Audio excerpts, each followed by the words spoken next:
لماذا يزور مكتب التحقيقات الفيدرالي الأمريكي ال FBI ملاعب المغرب؟ السبب أبعد بكثير مما تتخيل. في خطوة تعكس الاهتمام الدولي المتزايد بالتجربة المغربية، شهد ملعب مولاي الحسن بالرباط تواجدا ميدانيا لوفد رفيع المستوى من مكتب التحقيقات الفيدرالي الأمريكي FBI. الزيارة ليست تحقيقا أمنيا كما قد يعتقد البعض، بل مهمة استطلاعية دقيقة لدراسة البروتوكولات الأمنية المغربية في إدارة الحشود، التفتيش، المراقبة بالكاميرات عالية الدقة، واستخدام الطائرات بدون طيار.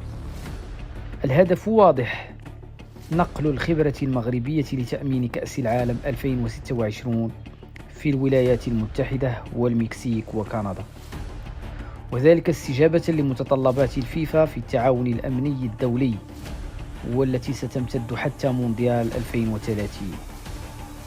خلال مباريات كأس إفريقيا 2025 راقب الوفد الأمريكي عن قرب تأمين مباراة المغرب وتنزانيا، واستقبال الجماهير الأجنبية، والتنسيق بين الأمن المغربي والقوات الأجنبية.